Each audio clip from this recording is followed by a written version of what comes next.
let's see your business profit and loss. Let's see this.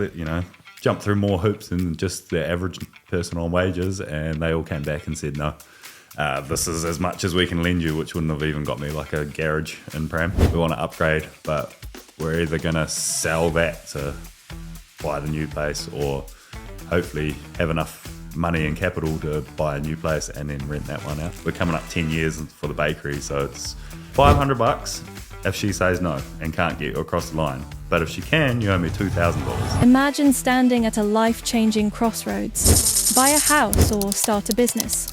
That was Ben Playford's reality in 2015. He chose business, and the road wasn't easy. From battling mortgage hurdles to buying his dream home at Te Horo Beach, managing a bakery through the pandemic, and finding creative ways to adapt, Ben's story is packed with resilience. From perfecting pies to perfecting his golf swing, this episode is all about grit, growth, and turning challenges into victories. Hello, Ben! Hello, Zibaniso. How are you? I'm wonderful, thank you. How are you, my friend? I am great. It's been a while. It has. How are you feeling? Good. Good? Yeah, very good. Thank you so much for coming along. When I thought about people I want to have on this podcast, the reason for this podcast is to share the message of hope, right? Yep. And when I think of hope and when I think of determination, you always come to my mind. Oh, thank you. You were just an amazing client, and over time, we've become more than, I think, client-broker relationship. But you're always at the back of my head, and I think we made some interesting things happen in your life, and this is why you're here today. Very much so, yes. So I want you to share your story as much as you like Yep. with our listeners today about your journey into the home ownership. Okay. Take it away. From the very beginning. From the very beginning. Once upon a time. So when I was born, so back in 2015, I had the decision whether to buy a house or buy a business. And obviously hindsight is a wonderful thing because the house would have been the smarter option as far as return on investment. But I went down the business line. So I spent the little money that I had saved up, poured that into a business. And then as time's gone on, I've saved up some more money, got to a point where I thought a house was possible for my future with KiwiSaver in there as well, and went to probably 3 or 4 different mortgage brokers, and they all just went, let's see your business profit and loss, let's see this, jump through more hoops than just the average person on wages, and they all came back and said no. This is as much as we can lend you, which wouldn't have even got me like a garage in Pram, let alone a house. So I sort of gave up, and my now wife actually gave me your name. And I said, can't be bothered with this. It's just going to be another no. And she goes, look, just one more try. So you were our last try. Wow, I didn't know that. I thought you went to maybe one person before me, but I didn't know that I was actually your last try. Yeah, we had a few, because I hadn't even heard of you yet. And it was just in the beginning of my career at that point as well. I think I just got my business. I was just starting out. Yeah, so it was perfect timing. Thank you for coming along when you did, because I had really given up, and I was sort of like, do we just sell the business and then go over to Australia like everybody else, or do we keep trying? And so I gave you a try, and straight away you were like, yeah, easy, we can get you this, or if you can just save up just a little bit longer, we can get you this. And I was like, oh wow, this is actually a reality now. So I went from no hope at all to having a house, really, getting beaten down by everybody else, and then come to you and full of hope again. And you got us across the line for our house that we're in now. It's a little glorified batch in Te Horo. So very happy there. Yeah. What are your future plans? So kitting it out at the moment with nice spa pool in the backyard. So we're talking over the weekend about it, saying how nice it would be as an Airbnb. So depending on where we're going to be in the future, we want to upgrade, for kids coming along. It's going to be it's a small house now, but it's going to be even smaller with a couple of little ones there. So we want to upgrade, but we're either going to sell that to buy the new place or hopefully have enough money and capital to buy a new place and then rent that one out. And that's the beauty of it, isn't it? When you get into the property market, when you do that, when you take that first step, at least you're in. Like Yeah. the first step is the hardest. Yeah, absolutely. And it doesn't have to be your forever home. No, and that's what I made sure of. It. I was very realistic, Obviously, still looking at the $2 million houses and dreaming of what if I won lotto or came across all this money, but realistically going, all right, this is affordable. And if interest rates go up by a few percent, I'm not going to be going into forfeit or anything like that. And I think, and that's the conversation we had with you at that point, wasn't it? That be realistic, buy what you can afford.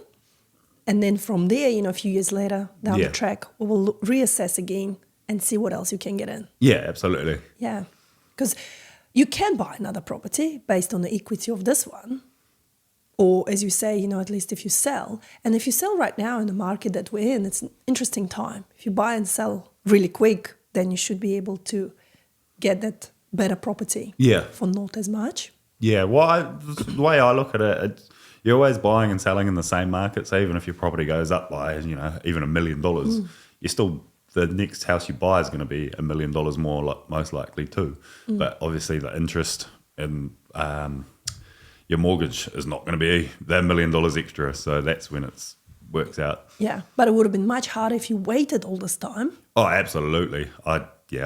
I hate looking at my mortgage as it is when you're paying, $1,200 a fortnight and then only seeing maybe $150 come off of the mortgage. But I can only imagine what people with $1 million mortgage must be feeling.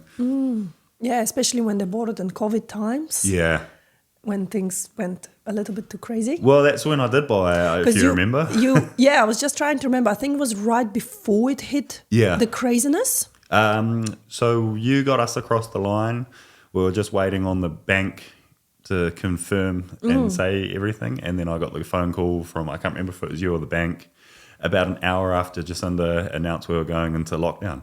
Yeah, I remember it was like right around that crazy, crazy time. But then shortly after, that's when the properties catapulted. Yeah, so we were stoked that we were locked in. The guy we were buying off, because it was a private sale, he wasn't as stoked that the prices had skyrocketed after we were locked in there. Because I think you made like 100K on a property within a year. Yeah.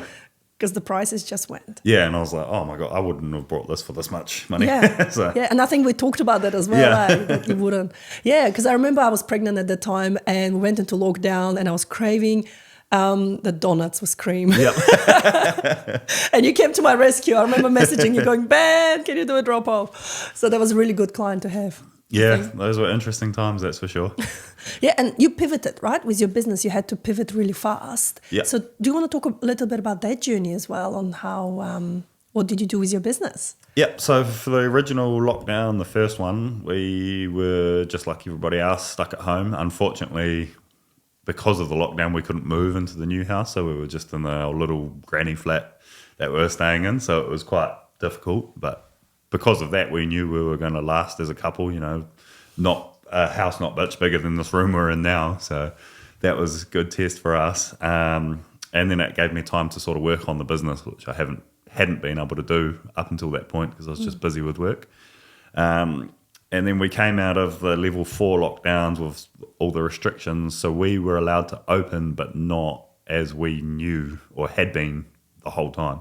So it was contactless deliveries. Yeah. So I turned into a baker / courier driver, which was good fun because I'd always said if I gave up on baking, maybe courier driving could be an option. So it was a good test run. I think I lasted half a day before I was like, bugger this.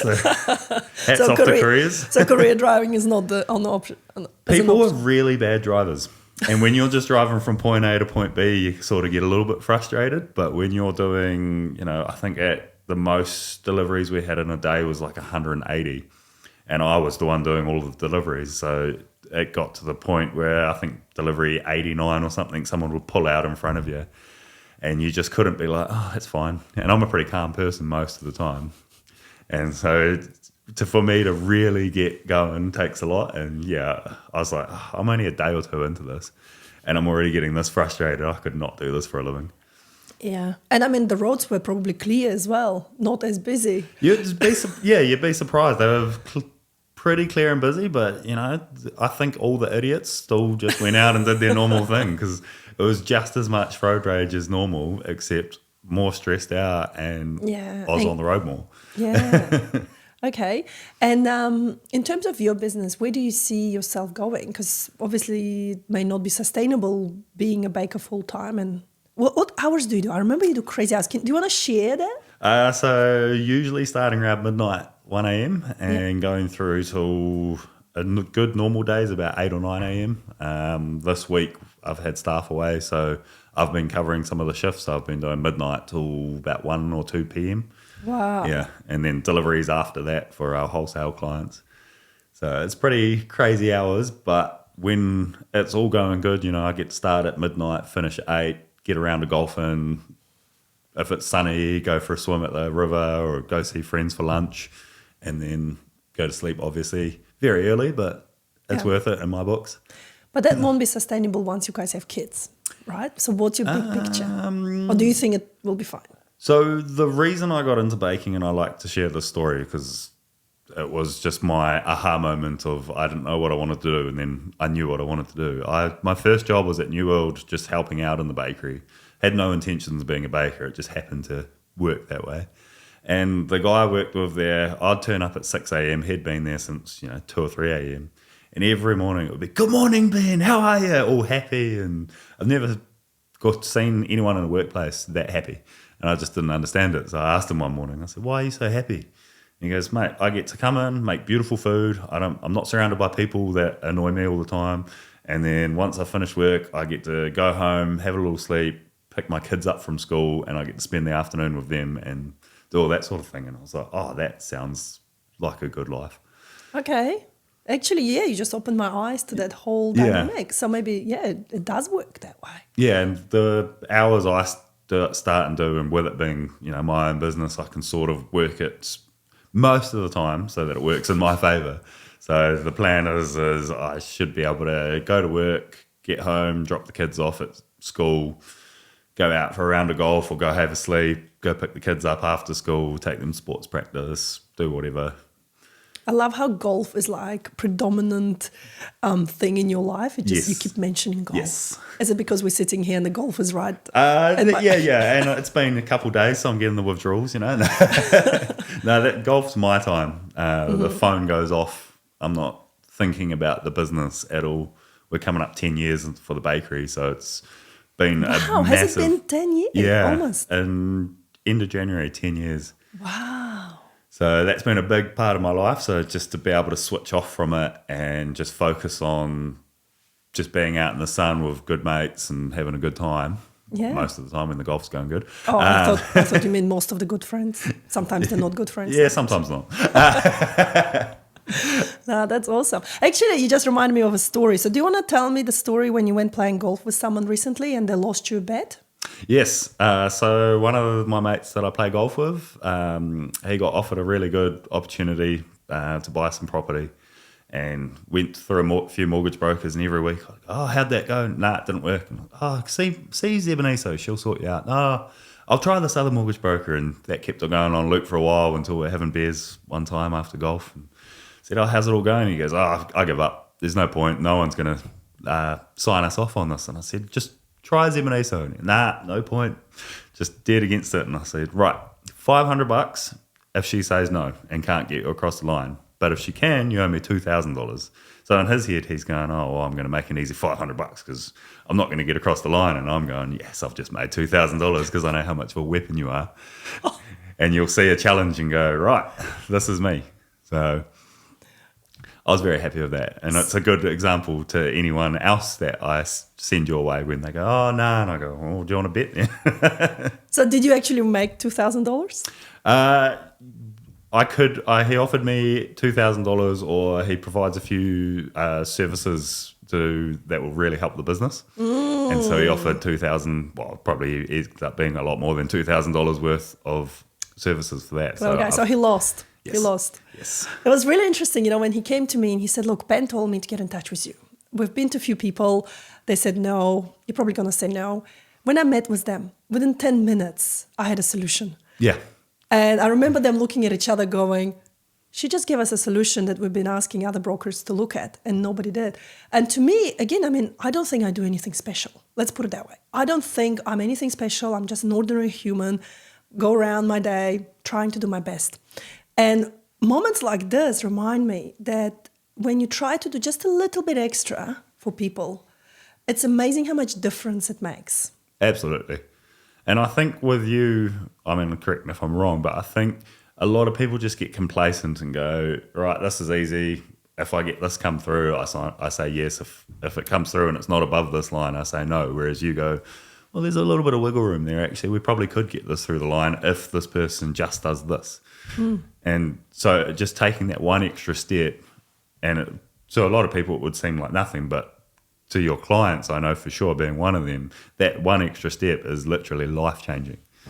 Thank you. You just, honestly, I feel very emotional right now because it's been a while since, we've talked, we've dealt in a professional matter, and to hear that still coming through 4 years later, and, to feel the genuine feelings that you've got coming out of you, it just reminds me of why I do my job, why every day I wake up, because our job is stressful. Like, don't get me wrong, there's things constantly going, people, about to lose a deal or something's happening and you need to jump on it really fast. So hearing this and I never hear this back from people, right? Going, oh, thank you so much. It's just sort of, they get the keys, they're like, yep, sweet, thank you, see ya. Yeah. And I don't see them for another year or two until the refix comes up. But to actually sit down and talk to people openly about how they feel and how it went for them, and to see the other side, it makes me happy. Oh, I bet, yeah. That's what gets me, like, I just can't let someone do me such a huge favour and impact my life so much and have them not know that that's what's happened. Because, as I said, like, you don't even think about, well, as you said, sorry, you don't even think about the extra steps you go through. It's just what you do. But people need to tell you, like, that's what makes the difference. That is life-changing for so many people. Yeah. Like, it's incredible. That's awesome. Thank you, Ben. And then what I just picked up on before, though, is so many people use you for your services and then go, oh, thanks, we'll get in touch in 3 years or 5 years when we refix. But I get all of my insurance, as soon as any insurance or anything like that comes through, I'm straight. First thought is, all right, I guarantee you Ebenezer can know someone that can beat this, or the circle you've built up. Like, you're not just mortgage, you can give so much advice and help in the whole aspect of things. And I'm free. And you're free, exactly. You don't cost any money. I don't even cost any money. I don't cost any money. I just ask for buns. Yeah, well, I can do those. Yeah. Okay. It's a small price to pay. So tell me the story behind Ben's Buns. Why did you call it Ben's Buns, apart from it ringing a nice bell? So I was 15 when I decided I wanted to be a baker, immature. And that was the first name I came up with. And it sort of just stuck. Okay. And, yeah. And what is your bakery famous for? Our Chelsea and raspberry buns are a massive hit. Hindsight's a wonderful thing, I would have called it something pies, because our pies have gone from selling maybe 30 a day tops to about 150 to 200 a day. Whoa. Yeah. That's a lot of pies. Yeah. So pies are probably the main thing as far as the general customer is concerned. Mm-hmm. And then wholesale to cafes and restaurants, we do a lot of buns and loaves. Ah, so you bake your own bread as well, right? Yep, everything's all baked from scratch. How many bakers do you have? Just me and one other at the moment. We had an apprentice who had a few like health issues, like the gluten was affecting her skin, so she left, which was perfect timing because, as everybody knows, it's not exactly the climate this to year be has making been money tough. at the moment. Yeah. So all of our prices have just skyrocketed, so it worked out well. I didn't have to get rid of anyone. I didn't have to reduce any hours. It just smoothed out perfectly, and now we're in, doesn't look like it outside, but we're in the summer months now. So with sunshine and the heat, a lot more people come down to the beach, which means more people through the door, more money to spend on things in the bakery. Well, I'll give you some free promotion here, Ben. So do you want to tell people where to find you? Because you mentioned the beach, we mentioned the name, but where do people actually find you, socials, etc.? So we are located on McLean Street, 3A McLean Street, Parapara Uma Beach. You can find us down there 7 days a week. Pretty much if you see the lights on, if the door's not open, just knock on the window and we'll sort you out. Otherwise, you can find us on Facebook at Ben's Buns NZ, Instagram Ben's Buns NZ. We've got a TikTok with like 4 TikToks on it. Eventually, I'll get around to that. Definitely, TikTok's made me feel like I'm in my 30s. Yep, same. I struggle daily. I have to force myself to go on TikTok. Yeah, well, I mean, I'm bad with the Facebook and Instagram side of things as well. I'm just really bad at sharing our stuff. Like we just did 2,000 buns for the Kapiti half marathon, which was our own little marathon in there. There was 5 hours of baking buns and then 4 hours of icing buns. And it wasn't until we iced the last bun where I thought, we should have set up a camera in here and time-lapsed all this. Yeah. But that would have been a cool video. Yeah.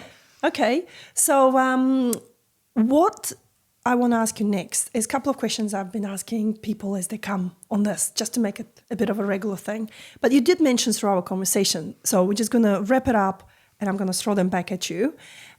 What gets you out of bed, apart from the buns? Yeah, my alarm clock. What gets me out of bed? Just the joy to be alive and fit and, well, not fit, but, you know, fitter than someone that can't get out of bed, and reasonably healthy. Getting to see the sunshine. Like the best part about being a baker is you get to watch sunrise every morning. Yeah. Wintertime, you get to watch sunset. I'm asleep in the summertime before the sun sets. But yeah, just life. It's good. What keeps you positive? Positive. Despite everything that's been hard this year, especially? There's just... what keeps me positive? Golf. Oh, no, ask anyone I play golf with. 9 times out of 10, that does not end up positive at the end. The beers afterwards do. I know that everything's going to work out. You know, you just got to have faith that everything's going to work out. I'm not religious or anything, but I just know that if you keep working hard and you're doing the right things and not doing bad things or bad to people, then everything will work out. Yeah, that's really cool. You know, yesterday I just heard this phrase of be kind, right? If you've got nothing to give to someone, you've got kindness to give. Yes. Like, it doesn't have to be a material thing, but leave every person that you've met better than when you found them. Yep, I agree with that wholeheartedly. And that's, yeah, when people say, I can't do anything for anyone, it's like, yeah, you can. All you got to do is say hello to them. You know, spark a conversation with someone. That could be the thing that makes their day. Yeah. Someone sitting at a bus stop, all you need to say is hi, and that could be the highlight of their day. You just don't know what other people are going through. I think these days we live in such a materialistic world that people put too much pressure on material things. And when they say, you know, I can't do something for someone, they're thinking probably, I can't buy them wine or flowers or, you know. Or take them out for dinner. Yeah. But actually, just as you say, just say hello. Yeah. Be a nice human. Yeah, doesn't cost much. No, and it doesn't happen enough in this world, unfortunately. What's your favourite beverage? Beverage? Oh, it's any cold beer. Any cold beer or most whiskies and bourbons. Okay. What's your current, the most special pie that you've created for your bakery? Is there one that you've created out of your own head? So we've got just our normal standard range, and then all of our specialty pies. It's all just, you say head, it's all from the belly. And they say never trust a skinny baker. Exactly. So that's why I've never lost my belly. Yeah. So keep it. Probably it's our creamy mushroom pie. So we've got 4 different variations of that now. We've got our vegetarian one, which is creamy mushrooms and caramelized onion. And then I added some diced kranksky to that, so creamy mushroom and kranksky pie, because it needs meat, in my opinion.